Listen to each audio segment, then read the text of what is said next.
Welcome back to Travel Secrets with TV's Dave Galvin. This is the show where we talk about travel, vacations, tourism, and strange little human behaviors that suddenly appear the second people step into an airport gift shop and decide they absolutely need a refrigerator magnet shaped like a lobster.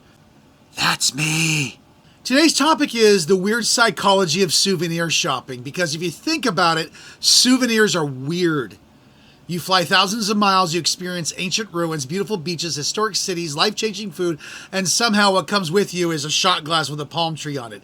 Human beings are fascinating creatures, and the truth is, souvenir shopping has way less to do with objects and more to do with emotion, memory, identity, status, guilt, nostalgia, and honestly, sometimes panic buying inside an airport terminal 15 minutes before boarding. So we're going to be diving into why people buy souvenirs, why tourists suddenly spend money on things they'd never buy at home, why gift shops are designed the way they are, why cheap souvenirs often become emotionally priceless, and why your brain completely irrational on vacation. Because vacation brain is real, and souvenir brain, totally something else. No joke. So souvenirs are proof that we were actually there. At the core of souvenir shopping is something surprisingly deep. Human beings want physical proof of experiences. That's really what souvenirs are. They're just evidence. The souvenir says, I was here, I experienced this mattered. The humans have done this forever. Ancient travelers brought home artifacts, pilgrims carried religious tokens, explorers brought back exotic objects, spices, and alcohol. Even centuries ago, wealthy Europeans on grand tours collected art and strange objects from other countries. So when someone buys, a little Eiffel Tower in Paris, they're participating in one of the oldest travel traditions on the planet. Even if the Eiffel Tower keychain is made in a factory 6,000 miles away. That part kind of gets ignored. Your brain isn't buying the object, it's buying the memory attached to the object. That's why people keep absolutely ridiculous souvenirs for decades. Nobody throws away the ugly ceramic turtle from Cancun. Nobody. The turtle survives, houses move, you get divorced, there's floods, remodels, fires, etc. But you always keep the turtle because it's emotional. It becomes that amazing trip we took in 2014. The object becomes a memory container, which honestly explains why people get weirdly emotional about some souvenir shops. Vacation brain changes spending behavior. Here's where things get really interesting. People spend money differently when they're traveling, completely differently. A person who refuses to spend $4 on coffee at home will suddenly spend $38 on handmade soap in Italy because it feels authentic. Vacation changes financial psychology. Why? Because travel creates what psychologists sometimes call an escape mindset. Normal rules temporarily disappear. Budgets feel less real. Time feels different. People become emotionally impulsive. And businesses, they know this.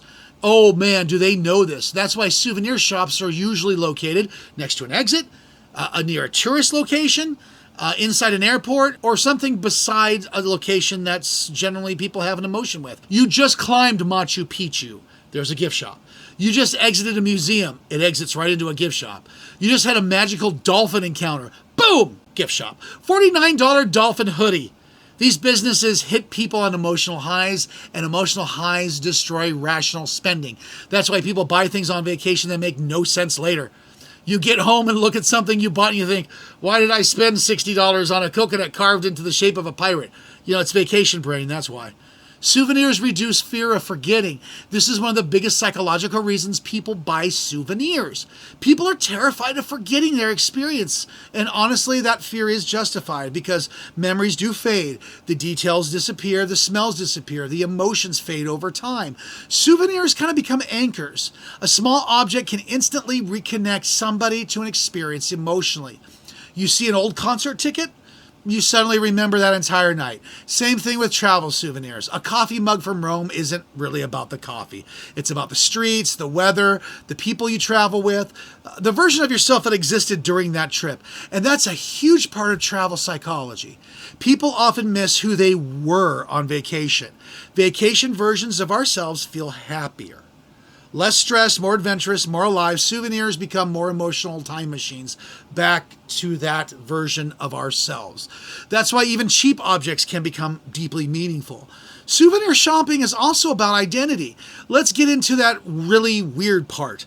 A lot of souvenir shopping isn't about memory, it's about identity. People buy souvenirs that reflect the image they want to have. And that's why tourists often buy local art, handmade crafts, cultural clothing, luxury goods, exotic foods, because souvenirs communicate something socially. They tell a story. People want others to see that they're worldly, they're adventurous, cultured, and sophisticated. That's why luxury travelers often avoid obvious tourist souvenirs. They don't want the neon Cancun shot glass. They want a handcrafted leather or boutique jewelry or local artwork. It just feels more exclusive, more refined, more, I'm not like other tourists, even though technically, yeah, they are. Just tourists with better luggage. Gift shops are engineered to manipulate you. Let's expose the evil genius of the souvenir industry.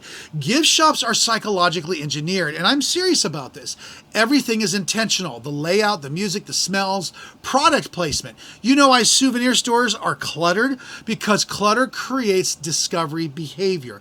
Your brain thinks there could be treasure here. That's why people spend 20 minutes digging through shelves of absolute nonsense. Tour stores also use scarcity psychology constantly. Exclusive, limited edition, only available here. That phrase alone destroys rational thinking. Suddenly people panic buy, especially near the end of their vacation, because now there's emotional urgency. This is my last chance. Airports are the master of this. Airport souvenir shopping is basically emotional hostage negotiation.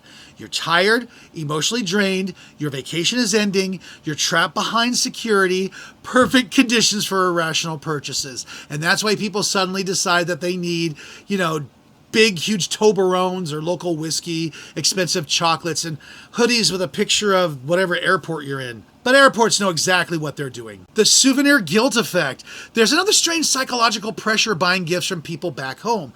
This creates what is called souvenir guilt.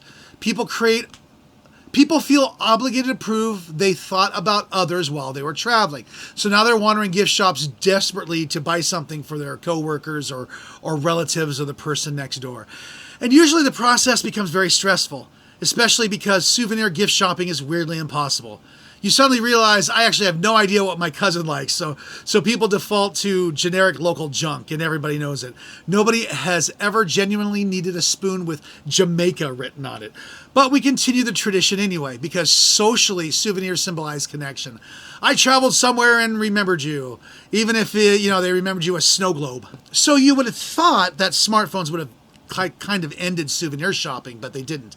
In fact, souvenirs still thrive because physical objects are going to hit you differently psychologically. Photos are infinite now. They're cheap, they're disposable, they're forgotten in the cloud storage forever, but physical objects occupy space in real life. That matters emotionally. You pass by a souvenir every day, it becomes part of your environment, part of your identity. That's powerful. And honestly, some souvenirs become family artifacts. Parents hand them down. Kids remember them. Stories get attached. That weird mask from Venice eventually becomes, oh yeah, Dad bought this on that Italian trip a couple years back. And suddenly it's emotional history. So in the end, souvenir shopping really isn't about stuff. It's about memory and emotion and identity and fear of forgetting and the human desire to hold on to moments that disappear too quickly. And travel is temporary, way too temporary. Souvenirs trick us into believing we can bring a tiny piece of those experiences home forever. And maybe that's why we love them so much. Even the really tacky ones, especially the tacky ones, because years later, those objects often outlive the vacation itself. And somehow a cheap little magnet will carry an entire chapter of your life inside it, which is honestly kind of beautiful. And also explains why your aunt still owns 27 ceramic dolphins from Florida vacations in the 1990s. Some mysteries of humanity may never be solved. Well, that's it for today, and that's it for this week. Thank you very much for joining us on Travel Secrets with TV's Dave Galvin. This is TV's Dave Galvin saying we'll see you next week.